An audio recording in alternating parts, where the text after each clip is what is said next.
to take Rakan, even if they don't have the combo. So just get it out of the way, because right now people just don't feel confident first picking the Rakan. Maybe that ends up being an adaptation later, where you first pick the Rakan, because there's things like Tristana, Kalista, and also Xayah on the table, and they can't take both, so you would at least get one of them and maybe force your opponent to take Xayah. But it seems like the consensus is picking Rakan first is not really what teams want to do. And this is what I love about Worlds. You have the meta evolve in front of your very eyes. Yesterday, it was all about getting an AD carry first pick, and now we're starting to see people move away from that and say, okay, we can pick a jungler and see what AD carry the enemy picks, try and make them reveal a little bit more. Sejuani is the jungler for Fenerbahçe, and now we see Hong Kong Attitude actually secure a very early Syndra pick here. Yeah, we've seen some mid laners be picked very early on, and like Mark Z was saying, Mission in the mid lane is the man to kind of deliver here for Hong Kong Attitude, and they lock in the Tristana for Unified. So two very good carries that these guys have a lot of repetitions on, but you're going to swap over to the other side where they already have the Sejuani. Crash has only played Gragas so far this tournament, and it's been pretty much those tanky junglers for him. A bit different than the style he likes, but it's something that has been working for Fenerbahçe. Now we see the Lulu and the Orianna pick up for Fenerbahçe, and that's a strong mid laner for Frozen here up against Mission. That is one of our key matchups in this game. Two players that have come as building blocks of teams in the past, now trying to step up on the world stage. It is going to be Godquite on that Gragas as well, so we'll see him in the game even if Crash is not the one piloting him. As we get into the second phase of picks and bans, it's a Kog'Maw removed from the pool by Hong Kong Attitude. Xayah still there as well for Padden if he wants it, but we have only seen him play Tristana and Kog'Maw thus far. Yeah, right now, if you're Fenerbahçe, you go ahead and you ban away some of those Ardent Sensor supports that are left so that you have an advantage there. And then if you're Hong Kong Attitude, ban away things like the Xayah and the Kog'Maw and make sure that they don't have one of those premier top-tier AD carries. Now you're looking at Padden and going, all right, is he going to play Twitch? Is he going to play Varus, right? These things are not as effective with the Lulu. The Twitch is something that we haven't seen at all this tournament, but I feel like it's still in that top tier. It's just less self-peel than some of those other champions like Tristana. With Padden's playstyle of jumping into the enemy team, I'm not sure I want to give him Bane or Twitch, in all honesty, just because he's probably likely to go quite aggressive, but it could be something like the Twitch with the Blitzcrank ban coming out from Fenerbahçe. Hong Kong Attitude secure themselves the Galio, still leaving that support for last. Yeah, the Galio pick here for the top lane, support last, and there's been 2 support bans already, so they're trying to see what that AD carry is, and also denying the Galio away from Thaldrun because he has played it effectively. It's one of the things that he was able to play against Hong Kong Attitude last time, and it's one of the reasons they won is because that matchup where he was able to split push and pull apart the Hong Kong Attitude composition. So Hong Kong Attitude are adapting to what happened last time and making sure they don't get pulled apart with a team fighting comp like before. Maokai on the other side. Top laners have switched champions from the last time these two teams played, and I'm seeing a lot of 1-3-1s, a lot of 1-4s coming out from both these compositions. Sivir is the pick for Fenerbahçe, works well with an Ardent support, really well coming into the late game as well. Yeah, but the range on Sivir versus the range of the Tristana in the late game, if this goes long, you're looking at that big win condition for Sivir where she's got the Orianna, she's got the Lulu shields, she's going to have to rush forward and be in range of a lot of this damage that'll be coming out from Hong Kong Attitude. And I like the Alistar here because it's impossible for Sivir to get away from the Alistar, because if you spell shield, you eat the headbutt, you take the pulverize, right? You can't spell shield, you have to flash when that combo comes out. Works well into the Sivir. Sometimes we see Sivir Morgana combined to try and deal with that Alistar as well, but because we already saw Japone lock in that Lulu, we know exactly what Fenerbahçe are going to bring to the table. No Ardent Sensor for Hong Kong Attitude. It's definitely something important to note as the game goes on, because Fenerbahçe will have an earlier spike in that bottom lane with the Sivir and then the Ardent Sensor from the Lulu. Yeah, question is, can that Sivir get through the damage reduction and the stacking armor that'll come through from this Galio? That's the big question in my mind, because when you're playing Sivir, you don't want to be in that 500 range for long. You want to do a lot of damage, back up, kite around, and Padden, like you said, he has only a few deaths. One of them is the one that sticks out in people's minds of jumping in, and now he's going to have to skirt team fights appropriately and be right in his range, which would be right in the range of the Syndra stun, right? Right in the range of the Alistar. So it's on Hong Kong Attitude's playmakers to catch him out. And this is the point you have to see your big members stand up. This is the time where your captain has to lead the team and say, okay, I'm taking this from the front. You have to remember, Fenerbahçe have an emergency substitute as part of this roster. There are still questions as to how well Crash actually synergizes as part of this Turkish lineup. But up until now, they are undefeated. Hong Kong Attitude trying to give them their first loss. Yeah, 1907, Fenerbahçe has been doing a fantastic job so far. The upset coming through, they're looking for the two-time upset here against Hong Kong Attitude. Question is, can they do it? The only team to take down a #1 seed thus far, the only team to force an upset, and the only team to force us into a 1-2 battle in a group. We've seen tiebreakers played up for that second and third spot, but not for the first and second. Yeah, and right now, for Fenerbahçe, it ends up in a situation where even if they lose this, they're still in a tiebreaker. They're still in a 3-1 tiebreaker versus Hong Kong Attitude. But you want to win this so you don't have to play that and end up in the potential, like I said, #2 spot, because you would be playing a very good #1 seed from a different region. That is always the concern. Hong Kong Attitude, on the other hand, coming in as the 3rd seed representative from the LMS region. The first time we've seen a 3rd seed from LMS. And a lot of people coming into the tournament said that they were better than AHQ, that they should have been the 2nd seed, really, but they really struggled to get through. Didn't even make playoffs in this split, had to qualify all the way through the regional qualifier over in LMS. Well, because they made so many changes to the roster. There were 4+ changes made, including coaching staff, to actually get people in and out. Godquai was AD carry, moved to jungle, found a new AD carry, right? Top laner at the very beginning of the split. They swapped him out, right? Found this guy. And so it's been all over the place for HKA, and it didn't kind of come to fruition until the very end where they got it together, just barely making their way into the regional qualifiers. Yeah, they went on a massive losing streak at the start of the split and then were able to reverse it about halfway through. Of course, a lot of that down to their coach Tabe, who is a previous world contender with Royal Never Give Up a few years ago. Now trying to bring HKA up to the group stages and into the first seed for those elimination matches next, well, I say next week, in a couple of days' time. So. Yeah, literally 2 days. It's not even next week as well. Today's Tuesday off. They're about Crash early jungling. He's going to take the red buff. Doesn't finish off his popcorn chickens, as Atlas likes to call them. Instead, going straight across towards the wolves. Yeah, usually you do all of your single target camps because you have the Hunter's Machete instead of the Talisman, and that's the choice that he's made. He's just going to go for a full topside clear, but Godquai has actually pinged this out. Is he going to go for a Scuttle Grab, or is it an invade here? It looks like an invade. So there's some information here that he's saying, all right, Sejuani probably hasn't done this, but Godquai doesn't have Smite right now. Does Crash know that is the question? No, he wouldn't know that. Crash has the Icebreaker, can get the passive on towards that blue buff, has a lot of burst. There we go, straight from 800 HP, great burst. Here's Crash as well, mission coming in from the side is Frozen, looks for the trade. Down from the top side is Thaldren, but he's already low. He roots on towards Godquai, who tries to get to the Basco, but it's first blood for Crash, and they're going to chase onto Rivis as well. Just need a red buff to slow it down that Galio. The flash will come out soon. One more auto attack from Crash, he could flash for it. There's the stun lock underneath the tower, the Justice Punch knocks Crash back, still a flash available for this Galio. Thaldren's coming in, Galio flashes away, and HKA escape in the top lane. Yeah, Thaldren went a different route, and that made the difference there, because if he was there when Crash got the stun, you may have forced out the flash a little earlier from the Galio. But now they get to go in and ward this side of the map, and Godquai, big misstep there. Crash had Smite. You're never going to get this buff that he's going after here. The Sejuani's going to do 800 damage with the passive, which does 400, plus the fact that there's an auto in there and your Smite, and he's level 2. I feel like maybe he was expecting it to be a Sejuani going buff to buff, and then you find him there, but the fact that he did Wolves made him hit level 3 off of that. But you gotta hit tab. You gotta hit tab and see how many creeps the Sejuani has, because when he has 4 instead of 1, you have to deduce immediately, okay, this is going to give him level 3.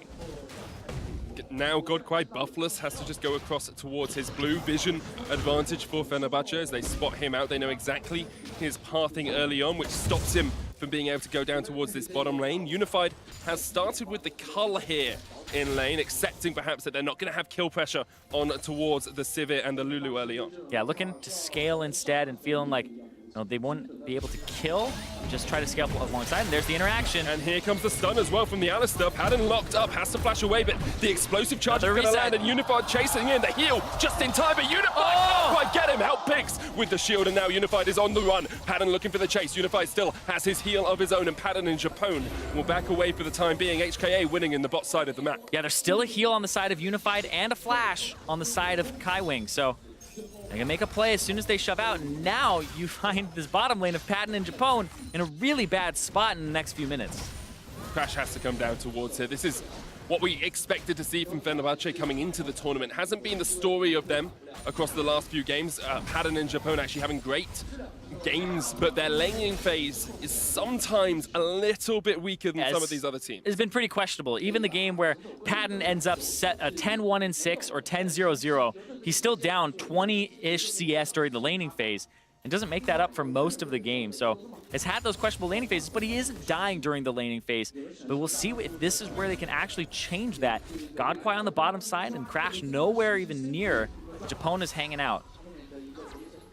As soon as he goes, you have to expect him to go on towards Patton. Kawing obviously still has that flash available that we talked about. Patton's gonna get under tower before he starts his back. Isn't actually gonna get the full recall. Now he steps up. Here we go. I think you're just done for as soon as the All-Star. And there's the knockup, there's the kill. Easy peasy, say HKA, as they secure their first kill of this game. Yeah, you're done for. As soon as the Alistar does headbutt, you're going to eat the pulverize because the spell shield interaction and the fact it's 2 spells. You don't have flash available. I feel like you're just done at that point. So Patton had to be very far back to avoid that because it would have been a flash dive as well.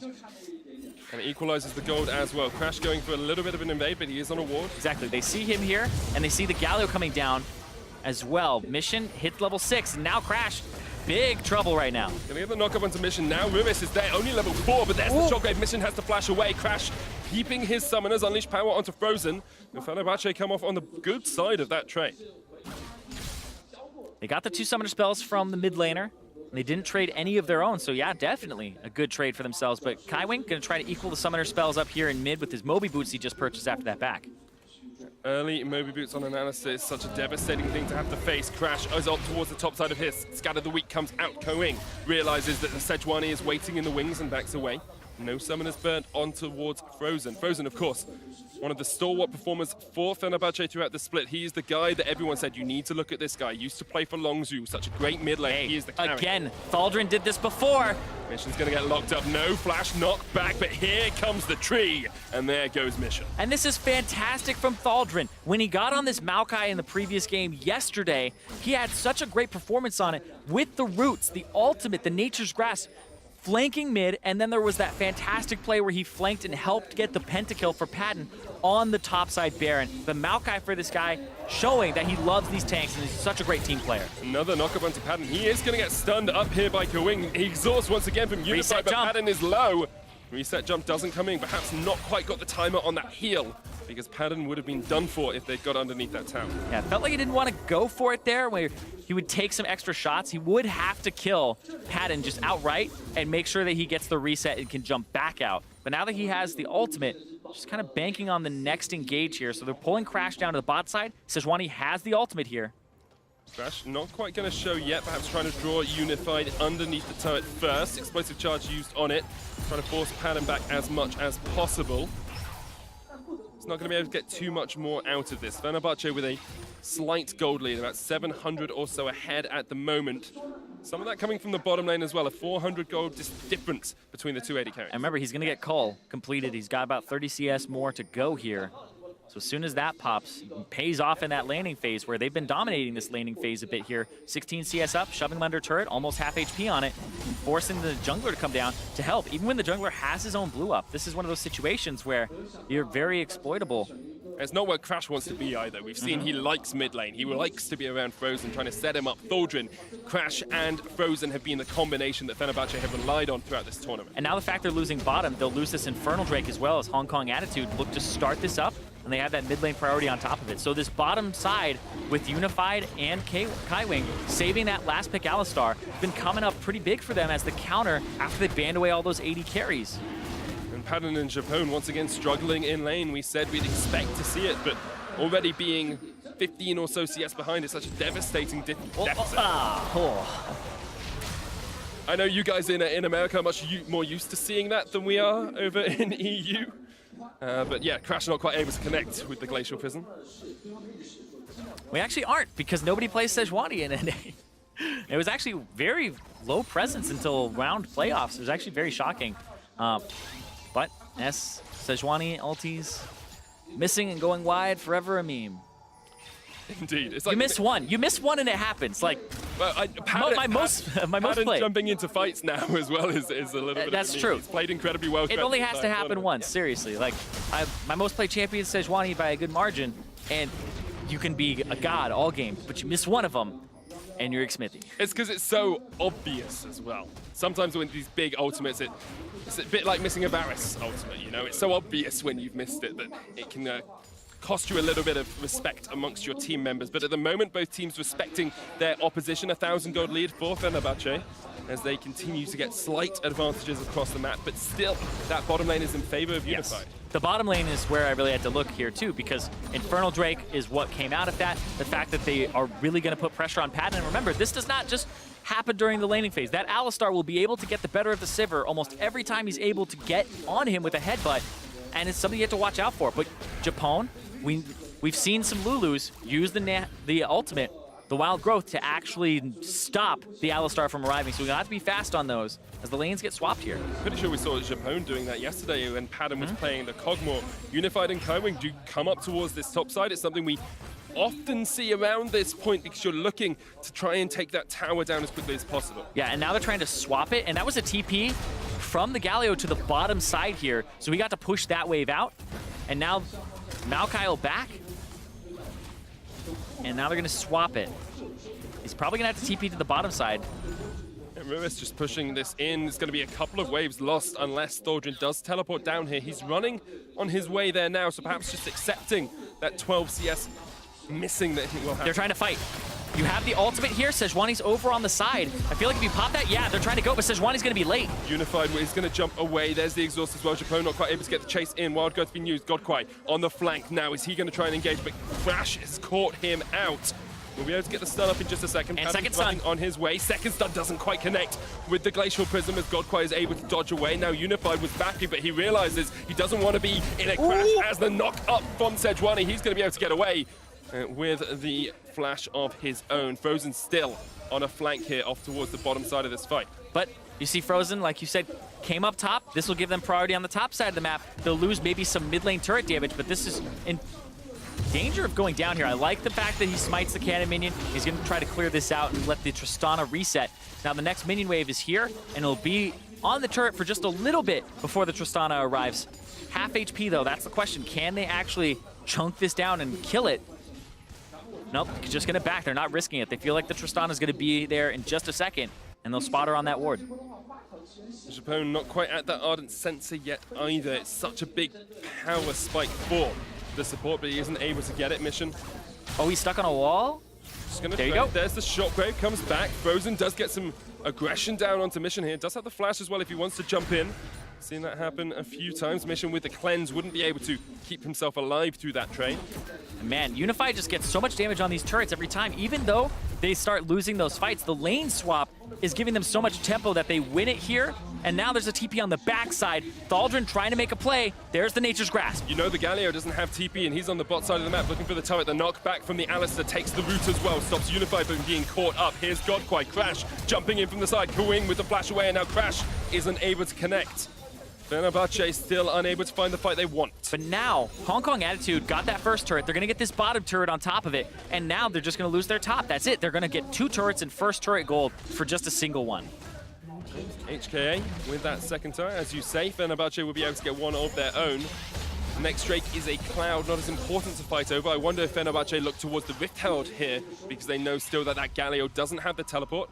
Doesn't look like that's what they're going to do as Padden backs on a ward. He doesn't know there's a ward there, so might be caught out, but I don't think anything too serious is going to happen to that Civet. Yeah, there's just pings onto the Rift Herald to check it with both the jungler and the support. And they see that nothing fishy's going on. They'll get control of the area. And now it's time to fight over mid lane. Who can get this mid lane turret? Turrets are going to be 2-to-1. And you have to answer this Tristana, and you have to run all around. And this is kind of that part of League of Legends that's so hard to translate to solo queue. Because before it used to be, before the changes to turrets and lane swaps, it used to be hard for people to understand, oh, this is why you lane swap and this is why you do this here. But when the map gets open like this, it's like, why aren't they all mid? Why aren't they all like looking for that bottom turret? And it's very difficult to actually translate this to your normal games. But what's going on is they're just trying to get pressure based on, hey, I pushed this out for 30 seconds. Now, your Tristana and Alistar get to make a play mid. They get some objectives. They get wards down. And then maybe they have to go back top and CS the wave, right? And it just ends up being something where it doesn't feel like you're doing much impactful, but you're just trying to keep the current state of the game in Thaldron. That was stylish. Yeah, it was pretty sly there as he jumps underneath the Justice Punch. It's like a boxer, sting like a butterfly, float like a Galio. As the Maokai is able to dodge around. The Rift Herald has been started from HKA. Superb vision control around that. 3 control wards in the river for them. And it's one of those areas that you think they shouldn't have had control of because they were pushed to their tier 2 top just before that. But the fact that people got chunked out and they weren't able to actually push that area themselves, there would be control wards everywhere. And Fenerbahçe did not go for the Rift Herald. I think something else that's hard to sort of quantify at times, Zyrene, is the playing around item spikes, playing around like waiting for the Ardent Sensor. So that's probably what these teams are doing at this point. You know, you've almost got an Infinity Edge on Unified, you've almost got an Essence Reaver on Pattern, you've just finished an Ardent Sensor on Japón. You're saying, okay, in 30 seconds to a minute, we'll be a much stronger team than we are at the moment. Yeah, and just looking at gold differences, we see that the gold is even pretty much at the top, but 1,000 gold on Unified over the Sivir. So you talk about the item spikes when they come through relative to your opponent. That's a great time to fight. This Cloud Drake may just be something that they don't get until it's like, okay, we have this advantage. I got Infinity Edge. He's obviously just going to be on Essence Reaver in parts. It's time to fight. It's very reminiscent of the game yesterday between these two teams. Pretty slow to start off, HKA taking an early advantage, and then Fenerbahçe at the end were able to win a couple of fights, got a couple of Baron steals, which definitely helps you out as well. Crash and Frozen being able to secure that objective. I'd like to see that happen once again. Yeah, they're just trying to muscle down the top lane here, but that'll be not the Cloud Drake. They're going to try to go mid. It's a flank here. Alistar on the opposite side. Good flash from Frozen to avoid the knockup, and he will be able to escape. They Rift Herald as well here, so this is going to be that mid turret going down. Much better turret to take than that tier 2 top unless you're going to continue to push. Is this a flank? Is this a collapse? Fenerbahçe are all coming down. 3 members going to join Thaldron, not with a TP yet, so it's going to be a 3v4 for the time being. Galio's on his way. Of course, that's the Heroes entrance to join, and now we're going to see Pattern have to dodge around the side of this fight. The knock-up onto Crash. Godquite looking for the stun as well. Pyrrhus comes in. They just jump away, and actually, Fenerbahçe are able to escape from a fight that HKA would have loved to take. Yeah, Crash didn't get knocked back there by Godquite's barrel. Looked like his model was really big from the wild growth, but it just went a little bit in front of him, and it didn't actually make contact with his hitbox. And it was almost a massive fight between the two teams. You looked, as HKA, you were saying, yeah, we're collapsing on them. There's only 3 of them here. You've got no TP on Thaldron, so he's going to take a while to join as well. And Fenerbahçe were able to wile their way around the edges. Our Turkish representatives doing a great job of keeping themselves alive. Yeah, TCL champions actually avoided a pretty bad situation there, because as soon as the Gragas gets onto the Sivir, you can start having that Galio ulti come through. You can start having this trickle in happen and just keep her there. That range is going to be a big issue moving into the later parts of this game, where she's just outranged by a lot of the abilities on Hong Kong Attitude, as well as the Tristana as she levels up. There is the Infinity Edge finished on towards Unified. There is an Essence Reaver on the other side, alongside the Ardent Sensor. That will make up some of that gold disparity between the two. Meanwhile, in the mid lane, Morellonomicon on Mission, he's about to go back. There's a needlessly large rod bonus on towards Frozen, and Mission has gone Blasting Wand and Amplifying Tome to back up that Morellonomicon. Looking for Void Staff as his second item to just try and burst. Some go for Liandry's. This may be, you know, possibly a Liandry's, since both those actually build into it eventually, but I feel like this might be Void Staff since he's up against an Abyssal Mask very early on in the game. And something we're seeing mid laners do more and more, especially with Merc Treads around as well. Void Staff does just give you that little bit of extra penetration. Fenerbahçe now trying to see if they can step into the enemy jungle. We haven't seen as much from Crash in terms of pre-20-minute aggression as we usually do from him as a player, and I think we might have to sort of change our expectations of Crash as a jungler at this tournament, because throughout the entirety of Plains, he has been a bit more passive, maybe looking for 1 or 2 mid lane ganks early on. Now remember, jungling is always a team thing. It's a team effort. And Crash understands that instead of just walking blindly into the jungle and being caught out, make sure that people are communicating. And that's kind of the weak part here for FB, is the fact that emergency substitution and the fact that the team has been communicating in English from what we've heard. And Crash, is still struggling to have Frozen kind of translate for him and make sure that they are all on the same page. So it's not as clean, not as easy in terms of the flow. But you switch them onto junglers who have easier abilities to combine in a team fight. Glacial Prism, Explosive Cast. And I would say ones that don't have to be early in their aggression, right? If you're playing something like Kayn or you're playing something like Rek'Sai, you definitely have to communicate with your team because your biggest power spikes over the enemy jungler are early in the game, and then you have to kind of scale and try to be ahead of them. So you really rely on what your team is doing, and they have to give you resources, whereas these junglers can really give resources away. They can show up in the lane, help push a wave out. They don't care if they lose their top side of the jungle, right? You just keep doing things like that.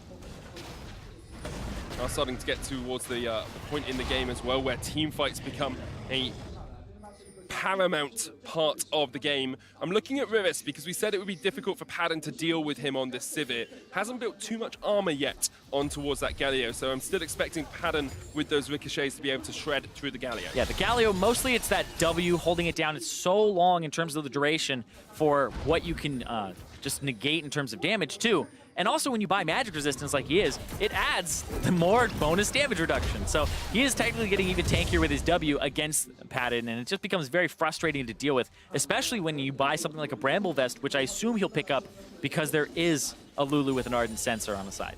Reduce that healing as much as possible. Crash also has the Warmogs, which makes him incredibly tanky in the jungle. It's slowed down a little bit here, Zyrene. Before we said they could play around Cloud, they could play around these item spikes. Now the teams have started to pick these up. Where's the game going from here? What are the plans for these two teams? Baron, I think, is the next plan, but right here, Thaldrun is just smacking back and forth with this guy, and the Syndra was on her way, and now she's going towards that red buff. So right now, it's mostly that Baron. It's just the Baron dance in control. You try to hit power spikes, flex around this area, get yourself some wards down, and once somebody has control of the area and can maybe bait a fight, then it becomes much more reliable to start getting an advantage in the game. Because these outer turrets are almost all gone. It's that bottom one that Thaldrun's looking at, and then that mid one here is the big one that I feel like is stopping FB from pushing up. Because once you get that mid one down, it gives you so much control of the enemy jungle and their camps. I think the problem for Fenerbahçe trying to get that bottom tower is that Thaldrun's bark is just a little bit worse than his bite at the moment on that Maokai, unable to really trade too effectively into the Galio. Another thing that I think is going to be important in this game, aside from that, is the levels of the AD carries. Unified is getting funneled farm in the side lane constantly, and because there's two turrets down on the top side, those minion waves will keep pushing in and eventually hit that tier 2, maybe the inhibitor turret, and then he gets to push it out. And he's level 12. Remember, Tristana benefits very highly from having levels because of her passive that increases the range of her auto attacks, whereas you can see Padden here still struggling almost at that level 11 here. He's also been splitting experience a little bit more with Japone, where Kaiwing is still on that roaming duty. So is this the point at which you force a fight if you're HK? You say we've got an AD carry who's got a 2-level advantage, an item advantage. He's finished Static Shiv, whereas Padden has yet to finish his second item. You've got a Void Staff on mission already completed. Is this where you really want to take the game by the scruff of the neck? I don't think when you're looking for a fight in this type of situation with setting up objectives, I don't feel like you're like quote unquote looking for a fight. You're looking to put the enemy team in a disadvantageous position, take control of the Baron area, and if they fight you, then you have a kind of a higher percentage chance of winning it because of your items. And if they don't fight you, you got Baron. So they're just trying to put themselves in those positions. And yeah, you can see it's a very distinct 2-level advantage where Unified hit level 13 on the same wave that Padden hit level 11.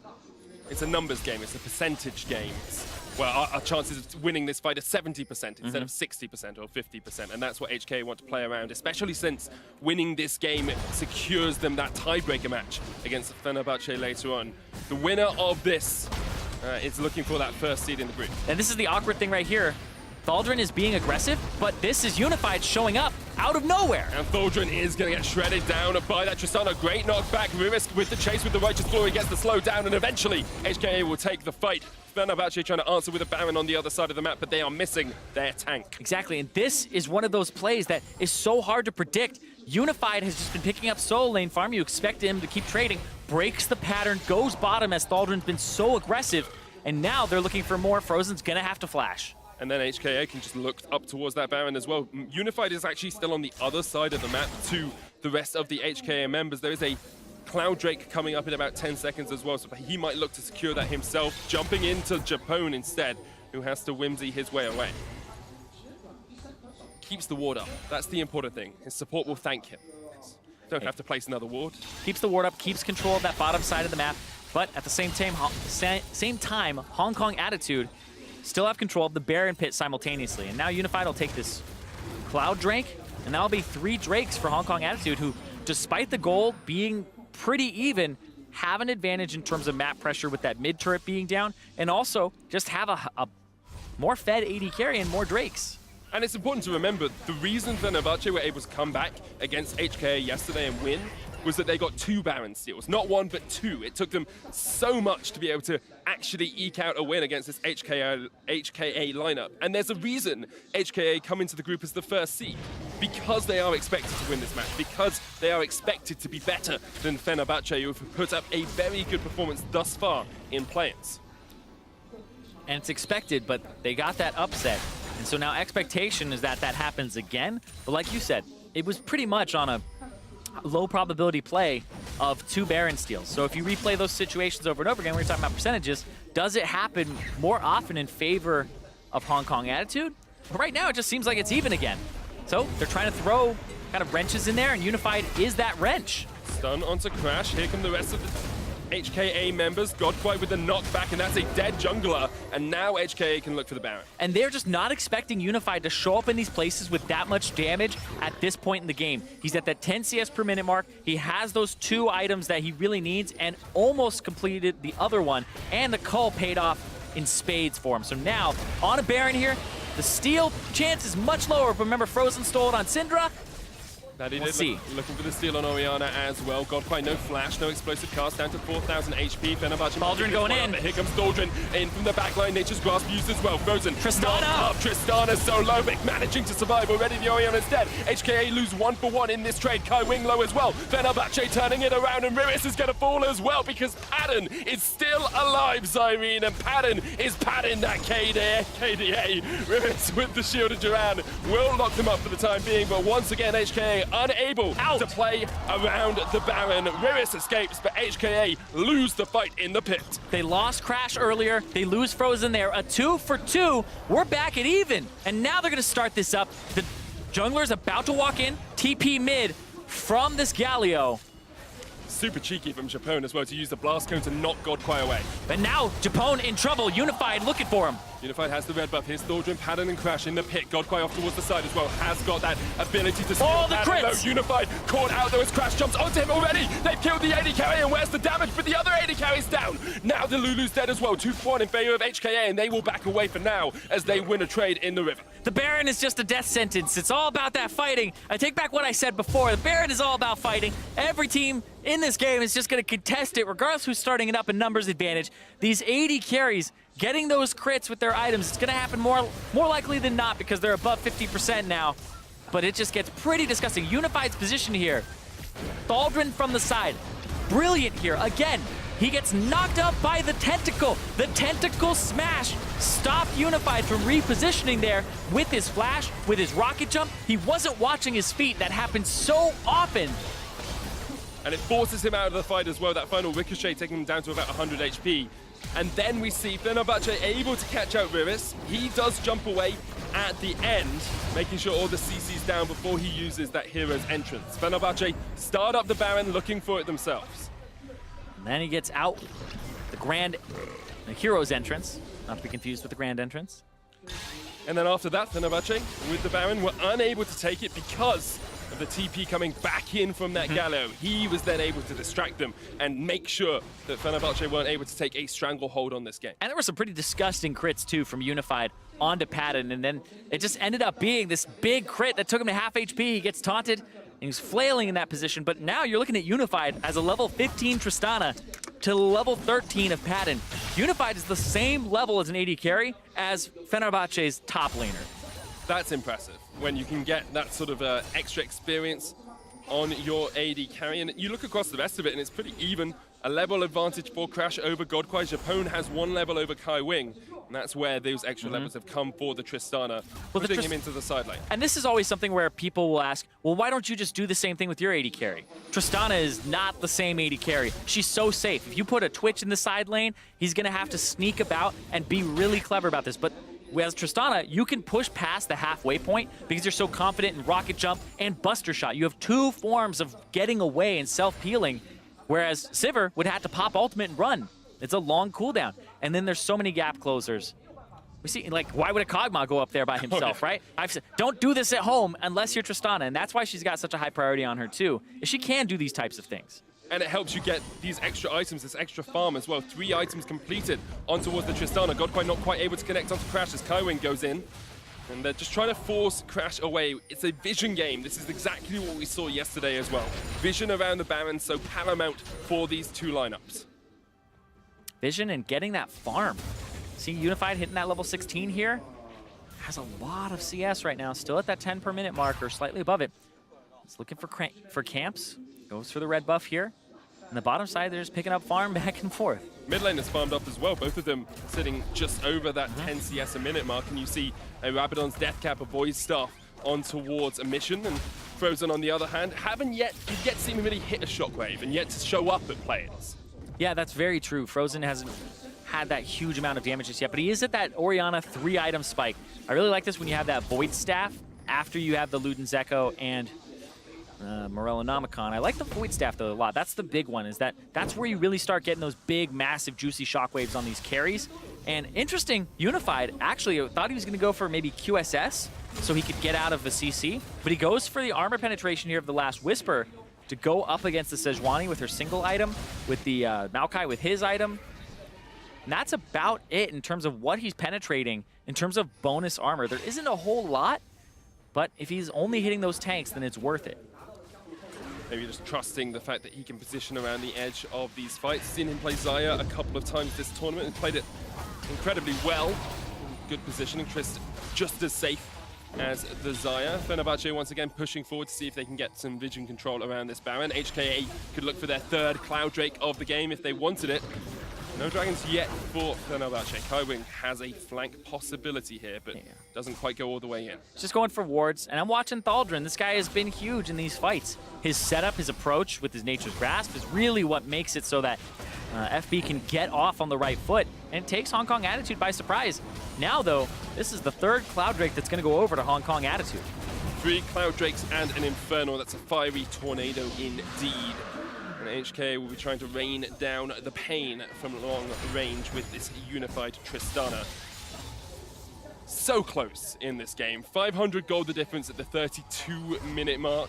Yeah, it's been a slow game, but at the same time, there's been kind of just a game of chess where the teams, I think the most clever thing I've seen so far is Unified going bottom, kind of making the difference and getting a kill, and then allowing them to start up Baron. It's really been, hey, where's this Tristana going? And it's kind of that lane allocation game that HKA got a leg up on, but it seems like FB are just not going to fall for the same thing twice. But I mean, triple Cloud Drake is not to be underestimated. It is a lot of movement speed that starts flowing your way. You end up getting plus 75 flat movement speed. Of course, when you go over the soft caps, it gets reduced, but you end up moving around just faster. You get to the minion wave faster after backing. Crash invading just to try and get the Razor Beaks here. Knocked back with the explosive knock up from Hawaii. Here comes Unified as well. But Crash is able to escape. Godquai stunned up as well. And that's 2 ultis. 2 ultis used. No ultimate yet used on the side. Oh, sorry, just the explosive cask from HKA. Yeah, it's 2 for 1 in ultis. Righteous Glory, you're not moving towards anybody. So yeah, Thaldrun's got a flash there. Just hoping that there was a Twitch or something hiding in the bottom side of the jungle. Something, give me something. But nothing there for the Righteous Glory. And does that just give HKA the impetus to pressure more around this Baron? They clear out wards once again. Haven't really been able to see either team break through turrets in a long time. Fenerbahçe only having those 2 in the top lane throughout the entire game. HKA clearing the first tier of towers for themselves. Crash once again stepping in. This is something we've seen him do a few times. He is that front line. He is the tank for the team. He's the one who's safest to push forward with. Well, with Sejuani, you get to do that because of your passive, just doubling your resists and giving you some extra ones on top of it. So your first few cooldowns that are used on you from the brush, you can't really be burst out. You have to wait those few extra seconds. And if she's CC'd for that long, then she's probably anybody else would have been dead in that situation. Thordrin and Riris say hello in the jungle. And Thordrin, a little bit of a love tap there. Says, okay, you can go that way for the time being. HKA now setting up towards this Baron. They have relatively good control of the vision around it. They do it pretty quickly with the Tristana crits. The knock-up again. Oh, man. Crash coming in from the side. Godquite is going to be able to get away. Kaiwing down to half. There was a ward just towards the bottom side of this river that spotted them out. I think perhaps HKA thought there was a window of vision lack there from Fenerbahçe, but they were still in awareness of that Baron going down. I feel like this Baron is a bit of a Fenerbahçe fan. Like, he's just like, man, 1907 was a great year. Let's go. Let's go. He's been around that long, I assume. But the 2 knockups have been actually really random. I don't think there's any way to really control that. You just know in terms of the pattern where, you know, he'll do like the line and then he'll go for the knockup. Those types of things. You know which ability the Baron will cast, but they're not watching their feet. And he's putting it right on the AD carry both times. He's got it out for Unified. Impressive patience from these 2 teams as well, though. So, I mean, for the last 10 minutes or so, it's been all around just gaining vision around this Baron, and this is a game that could decide the first seed. If Fenerbahçe win, they secure first. They secure a spot not against Fnatic or Cloud9, you know, Team WE, a much easier road perhaps to the group stages. And both of them are showing a greater deal of mental fortitude, not just trying to pull the trigger aggressively in these fights. Yeah, and right now, Unified getting himself that Mortal Reminder, which is what we wanted to see, something like a Bramble Vest or Mortal Reminder really early on. Riri's finally got his in terms of the Thorn Mail. And so that'll stop the Maokai from healing a whole bunch. It'll stop the Sivir from healing off the Warlords and also the Ardent Sensor a bit. And he's almost full build here on Unified, whereas still a bit to go for Padden. Three and a half items or so on Padden at the moment, perhaps just lacking a little bit of that extra gold. But an interesting point now is that as we get towards these 6-item positions for a lot of these members, you start to see control wards fall off a little bit more. You have to kind of have dedicated members of your team who just say, okay, I'm going to keep a slot free so I can get 3 control wards every back. Yeah, for example, in that top lane, Thaldrin, he's got 2 control wards, but that means he's down pretty much an entire 1,300 gold in the inventory that he could have. The Spectre's Cowl. Just making sure that the vision comes first and being a team player there. And he has always been a team player. He's the captain of this team. He is a veteran of many a competition, and he is looking to guide his team to another upset in this group. So, interesting. Thaldrin was clearing, and Riris went and did the Krugs, and then he went and he proxying the wave. So Thaldrin's like, what are you doing? Looks like he's trying to free himself up to roam. Shockwave hits onto Mission. Crash was knocked back. Unified's going to open up. Oh, the Lulu! On a gun. Japone is low. The Unleashed Power takes him out. And now Mission's got the first kill. Crash jumped on by Unified. This is going to be a jungler down as Padden tries to see if he can ricochet some boomerangs around, but not going to have the damage. Yeah, and it just looked like the damage just completely wasn't there just yet on the side of Fenerbahçe, whereas Hong Kong Attitude, they're going to start this up, and it looks like they're just going to trade mid-turret for Baron here. They don't want to contest this. Pretty different than the way the last few fights are going, and these guys are low, too. He won't quite even get the mid-tower for it. Galio has the flank here. Riris looking to see if he can catch out Padden. We'll meet him in the river, but not going to be able to get too much more out of that. Elder Dragon's up in 12 seconds here. Still Japone and Crash are dead. HKA could turn and get double buffs and really open up this game. It's like the worst time to get caught out. The Baron buff gets taken, and then they have enough time to run over to the Elder Dragon right as it spawns. Thaldrin doesn't have much mana. It's not going to be very useful if this fight does break out. And I feel like you give this over, and then you're looking at a Baron buff, 4 elemental stacked Drake Elder Dragon for Hong Kong Attitude. That's pretty darn devastating. This Cloud Drake's buffing up. You've got an Infernal in the mix as well. And let's have a look at how this all started off. Yeah, Sivir's in the mid lane. That's why they go for this, because the Sivir is there. The ultimate from the Orianna comes out and only hits Mission, but it's not enough. And then this big combo comes through, and that gets the flash as well as the wild growth out of Japone, so he can't really save anybody. And now the Sivir comes through with the ultimate, and you want to be able to have her in the fight. She's that big difference maker. AD carries become so damn important when they have a lot of that CS and when they have all those items stacking up. Their uptime is of the utmost importance in these fights. And people might not realize just how devastating a 4-stack Elemental Dragon is. You're getting an extra 225 true damage. It ticks over a couple of seconds, but that is so devastating. For every attack you land on an enemy opponent, on a tower, you're just totally chunking through them. And now with a 4,000 gold lead, HKA can look to break this second tier of towers, probably to break at least one inhibitor off this push as well. Yeah, the fun stuff too, remember, it also gives you 50% more of the effects you already have from dragons. So they're running around the map very fast. They're running around with this Baron buff, and then they have all this extra damage if a fight breaks out. So right now, FB just kind of had to go, okay, sir, what do you want to take? All right, you know, that's fine. Have all of our turrets. That's cool. And then they have to fight afterwards. But the good news is we're approaching 6 items anyway, so the gold difference won't mean as much once it's all said and done. HKA taking a tower in the top and in the mid. We'll look to those inhibitor towers soon as well. Still got a bit of time remaining on that Elder Drake. A shorter buff duration than the Baron will be expiring just before it. Riris is down towards this bottom side, and Thaldrin will struggle to deal with him now with that Elder Drake buff, but can just try and clear out the wave on this Maokai. Yeah, Maokai just healing so much. You don't have to hit the Galio and apply grievous wounds on yourself. Just stand there, take the wave. Just keep doing this. Try to save that turret. You can see 50 seconds left on this Baron that was taken, and then around that time, you'll see the Elder Dragon fall off as well, to be honest. HK unable to break the bait, and that will be good news for Fenerbahçe fans in the audience. Thaldrin trading onto Riris, but not going to be able to get too much more out of that. HKA do get a good Baron buff. That's exactly what they needed to open up this game a little bit more, but perhaps not quite enough to actually secure themselves the win and that tiebreaker match. Yeah, so what this Baron buff has allowed them to do so far, if they don't break that base in the mid lane, is get all those outer turrets down. This will allow them to take the next Baron, the next Elder Dragon easier, because you don't have as much control if you're Fenerbahçe. But it doesn't allow them to really push for the win just yet. It doesn't allow them to have much to leverage there. It's just this vision. And it's kind of a position that when the gold is even, being the defender isn't that bad, right? I know it's going to sound really strange, but you have less to walk between both lanes when it's at the 3/4 point towards your lane. You can walk between and rotate a little bit faster.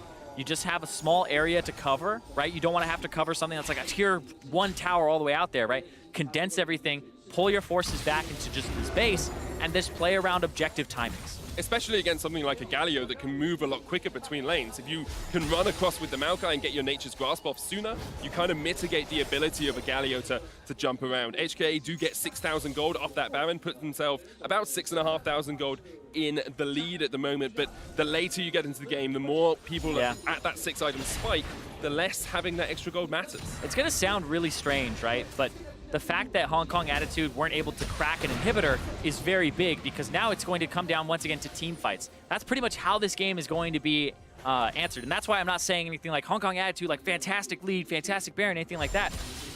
Now, it sounds a little bit strange that I'm not doing that, but it's mostly because this is literally just going to come down to the next few team fights here. There's pretty much only a small item disparity between everybody in the game, like a half item between, I think that's kind of what it is right now, between everybody. Yeah, it's pretty much half items at this point. So it does just come down to that execution. It comes down to that team fight. We are in the late game, and what Hong Kong Attitude have gotten themselves is access to the next Elder or the next Baron, which is once again in a few minutes. The last time we saw these two teams face up against each other, it came down to a point like this, and actually HKA able to break the inhibitor tower Crash was up in the top lane, unable to react. Thaldrun down towards that bottom side. If they can take this inhibitor, perhaps that can spell the game for them. But Thaldrun's looking for the flank. Galio on his way, knocks in with the hero's entrance, knocks up. Crash the knock back with the cast. And now we're going to see a lot of damage coming out from Unified, who is still alive on the back of this fight. HKA stepping forward, looking for the inhibitor. Just need to crack this base, just need to take this single inhibitor in the middle lane to really open up the game and help them take down Fenerbahçe. Oh, Mission just trying to look to pop Patton. Oh, man. If he had ultied there, that may have actually been it because there was no wild growth. He probably would have had to heal. Whew. I feel like Mission is gonna. It's been so long since people have damage checked each other. It's like, oh, I just did that. Oh, okay. Next time I know. And something else to check is the fact that Unified has now gone 6 items straight. There you go. Bloodthirster finished up. No Zerka Greaves for him as all. Who needs boots when you are standing at the back of the fight? And that's something I want to comment on as well. HK are doing a really good job of keeping their carries alive at the back, putting up a meat shield front line, and allowing Unified and Mission to spread out around the back and find their target. And now HKA are in a much better position. They have that Baron. They have that Baron coming up in 40 seconds. They have that 6 item, which is a distinct advantage over what the Sivir has. And we just saw in that last fight, they just have a lot more damage at tankiness. Shielded Duran is going to taunt up Thaldrun. He's trying to run away. Here come the rest of Fenerbahçe. Trying to catch him out. Unified does have the flash. They're looking instead for Riris. The shockwave comes down. Riris with the Shielded Duran gets another taunt. Damage reduction. He's going to knock them back. The Nature's Grasp stuns him up. There's the root as well. Kai Wing seeing if he can get a flank off, but HKA need to just back away as Riris goes down. And this is 15 seconds on that Baron, and you can see Crash is taking care of the mid lane wave right now. There's 50 seconds for FB to go up there, try to actually get that Baron before Riris is actually involved in it. But you do have to watch out for the disadvantage in terms of ultimates here for Fenerbahçe. Crash has struggled to be with the team at times this game. He's been that front line, got caught out a couple of times, one of them leading to HKA getting that original Baron, and now he's the one that steps up. He wasn't involved in that last play, but he needs to be involved now. It's a Baron fight. It's a Baron dance here, Zyrene. They're just trying to rush it. They only have 20 seconds before that Galio is back up with TP, and they don't have the ultimates just yet. You can see Shockwave back up. Now, Thaldrun is about to have his ulti. They're going for a 50-50. This is just like the last time. Fenerbahçe won it the last time. They're looking to win it once again and take the game against HKA. Tristana's going mid. They aren't actually committing to this. Tristana's not there, but the steal from Mission across the walls. Irene, he gets it. Fenerbahçe looking for the fight, but Unified is looking for the win. He's going in. He's got the Baron. He's got the minions. Jump to the base. Jump to the Nexus Towers, because Unified is going to end the game. That is some Hong Kong attitude for you. Patton trying to stop him. Can he get Unified? It's the carry battle. Cannot get the Nexus, but here Galio comes Galio. Unified jumps in, Patton and Unified wins! And Hong Kong attitude are going to take down Fenerbahçe. The Nexus falls and HKA take us to a tiebreaker. That was insane. There was so much buildup for just that moment, that decision to put Unified straight down the mid. The fact they had cracked the inhibitor earlier made all of the difference to get that advantage. Mid priority, baby. And how much is that going to play in the minds of HKA? They'll be incredibly overjoyed to take that win. They'll be incredibly overjoyed to have a chance to take the first seed in Group D. And Fenerbahçe just unable to secure the Baron and got out-rotated by Unified and Riris at the end. And HKA, that #1 seed, they faltered in day 1 up against Fenerbahçe, but they say, it was an upset. But you call it an upset because somebody else was supposed to win. And they're going to prove who was supposed to come out on top in that tiebreaker. And we still have more great games coming up today as well. It's Young Generation up against Fnatic next. Probably going to be a tiebreaker between KLG and Young Generation. We're looking at some great League of Legends for the day. Yeah, potentially 2 tiebreakers on the board. One for that #1, #2 spot, and then one to see who gets #2 in that group with Fnatic if Fnatic walks away with the victory in the next game. I have to wait and see. Group D and Group C yet to be decided.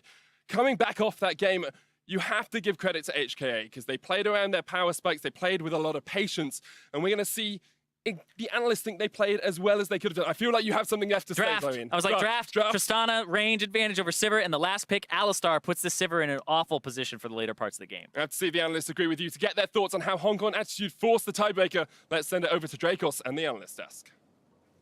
Thank you very much, Medic. Of course, backs against the wall, pressure is on, and Mark Z makes the right prediction. Careful, guys. Don't bet against me. I'm going to Vegas after this.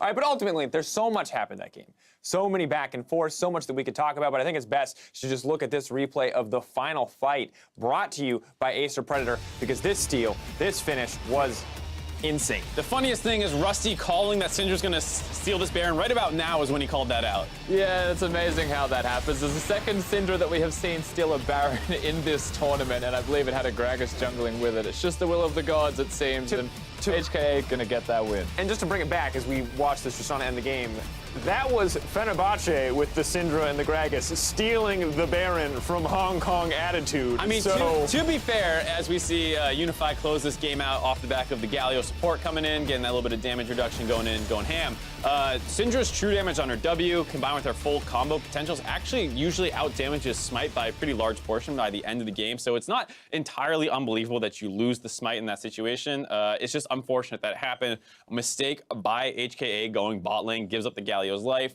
Fenerbahçe smell the weakness in the air. It's the only time that they're going to have to force that Baron. Amazingly, the series of events from a very passive game being a mistake of your own team and results in you winning the entire game, because that then forces the proactive move out of Fenerbahçe. It was this weird back and forth, but you see who came out. And this is so close. And now I want to take a step back to earlier in the tournament. We saw Direwolves pretty cleanly beat Team 1. Team 1 closely come back. And then when it came to the tiebreaker, Team 1 dominated. Are we setting up for something similar here? Are HKA just going to come back swinging and lock in this first seed in that tiebreaker? Looking at me because he said Direwolves? I think it'll be close no matter what, because both games were close. I don't think HKA comes out and just totally dumpsters them in the tiebreaker. I'm sure you'll see, you know, Fenerbahçe going to find some way to fire back, maybe try some different things up. A lot of AD carry bans here force that Sivir pick. Maybe they raise their priority on that one. Yeah, speaking about draft, I think the Sivir being forced was fantastic. We discussed that maybe Twitch was a better option, but ultimately they both have weaknesses, and Fenerbahçe chose the team that had the Sivir to get rid of those laning weaknesses, yet still lost lanes. So that's probably the place you'd look at. I still agree with Mark in saying that the third time they meet each other should be a lot closer still.